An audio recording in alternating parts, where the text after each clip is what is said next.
안녕하세요. 반복되는 역사입니다. 오늘은 서양의 경국지색에 대해서 알아보겠습니다. 경국지색, 나라를 망하게 할 만큼 미모를 가진 여인을 말하죠. 중국의 초선, 서시, 양귀비, 달기 등 많은 미인들이 나라를 흥하게도 하고 망하게도 했죠. 정말 미인들 때문에 나라가 흥하고 망했을까요? 또 동양이 아닌 서양의 경국지색엔 누가 있는지, 역사에서 어떤 미인이 어떤 일을 하였는지 서양사에서 그 예를 찾아보겠습니다. 서양사에 나오는 첫 번째 경국지색 헬레나. 그녀는 트로이 전쟁을 촉발시킨 당시 최고의 미녀였죠. 얼마나 미모가 대단했으면 그녀에게 99명의 지원자가 청혼을 했습니다. 대부분 지역의 왕이거나 세력가였죠. 헌데 문제는 한 명의 신랑이 정해지고 나면 나머지 98명은 적이들이란 걸 모두 다 알고 있는 상황이었죠. 이거 이러다 그리스가 공멸하는 거 아니야? 이런 생각이 든 훗날의 트로이의 전쟁 영웅 오디세우스는 하나의 묘안을 냅니다. 헬레나가 남자를 선택하면 이 모든 이들은 이 선택에 승복을 하고, 선택된 커플이 힘들어지면 나머지 지원자들이 도와야 된다는 서약을 하게 하죠. 지원자들은 저마다 자신이 헬레나를 얻게 될 거라 생각했기에 흔쾌히 이 서약에 동의합니다. 헬레나는 많은 지원자 중 스파르타의 왕 메넬라우스를 선택하고 다들 승복을 합니다. 문제는 그 다음이었죠. 트로이의 왕자 파리스가 그녀를 납치한 것인데요. 이에 분노한 메넬라우스는 98명의 서약자들을 모아 그리스 연합군을 구성하죠. 이것이 그 유명한 10년간의 트로이의 전쟁입니다. 헬레나는 그녀를 데려간 파리스와의 사이에서 4명의 자식을 낳지만 전쟁 중에 파리스는 죽고 그녀는 파리스의 또 다른 동생과 결혼을 하죠. 이 정도면 미모가 축복이 아니라 그냥 이놈 저놈 데리고 산 팔자 사나운 여자에 더 가까운 것 같습니다. 트로이는 그리스 연합군에게 함락당해 멸망당하고 헬레나는 다시 스파르타의 왕 메넬라우스에게 돌아오죠. 트로이에서 아이까지 낳고 2번이나 결혼한 헬레나를 스파르타의 왕은 혐오했습니다. 그러나 막상 얼굴을 보니 그 혐오와 분노가 눈 녹듯이 바로 사라집니다. 미녀는 남자의 심장을 마음대로 조정한다란 말이 있습니다. 이를 역사에서 그대로 일어나게 하는 순간이었죠. 그녀 앞에선 모든 남자들은 그냥 조종당하는 로봇일 뿐이었죠.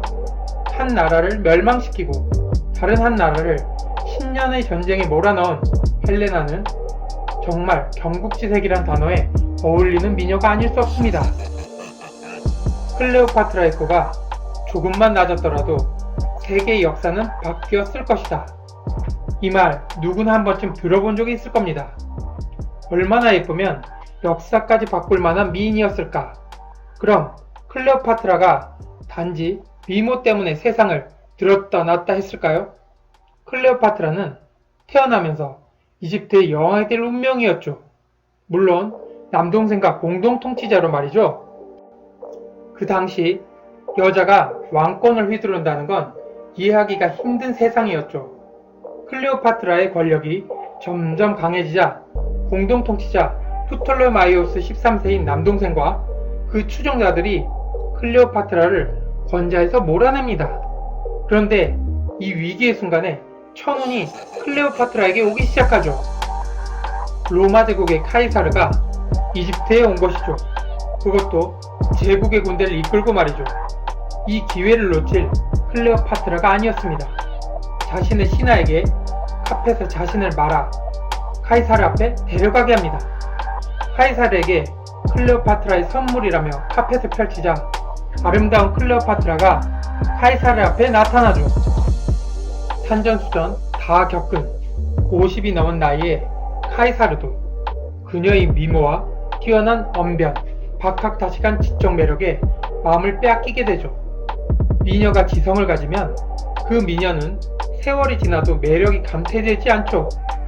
클레오파트라는 단지 외모만 뛰어난 미녀가 아니라 쉽게 국어를 하며 역사를 통달하고 수학과 철학과 언변학, 심지어 의학까지 수많은 학문을 통달한 천재였죠. 알면 알수록 더욱더 매력이 솟아나는 그런 미녀였습니다.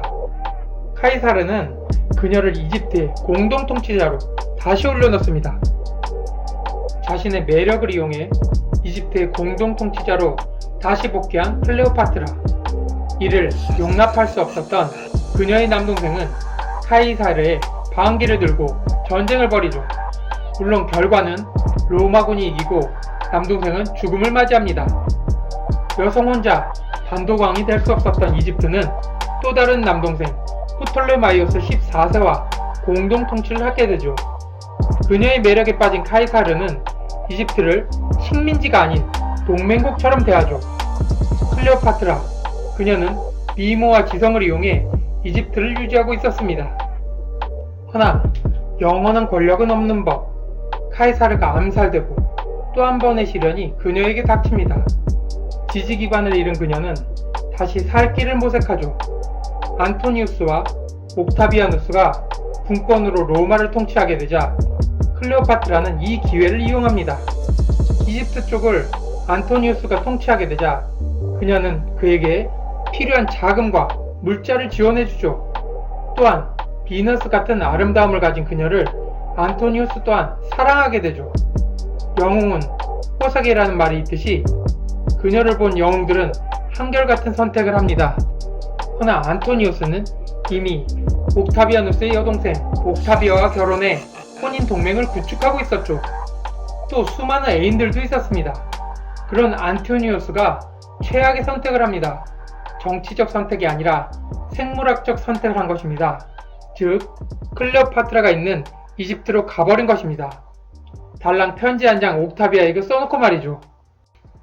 옥타비아는 오빠 옥타비아누스에게 달려가 자신이 버림받은 걸 전하죠. 옥타비아누스는 편지를 찢으며 이를 갑니다. 감히 내 동생을 버려? 이건 전쟁이야.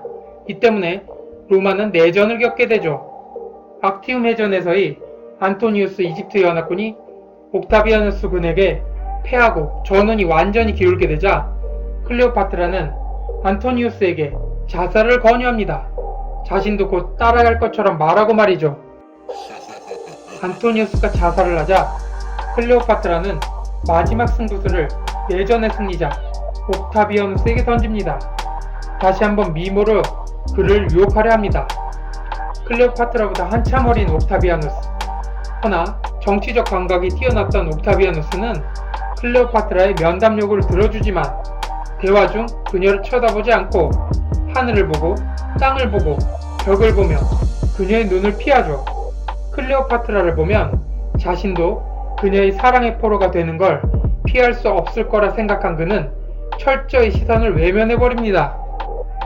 옥타비아누스를 유혹하려 했던 계획이 실패로 돌아가자 시리에 빠진 클레오파트라는 독사에게 가슴을 물게 해 자살을 합니다.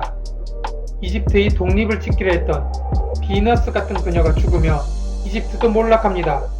우린 미모에 집착해 클레오파트라의 정치적 능력과 지적 우수성을 관가하죠. 그녀는 몰락하게 하는 이집트의 독립을 지키기 위해 최선을 다한 위대한 여왕이었습니다. 영상이 도움이 되셨다면 구독과 좋아요를 부탁드립니다.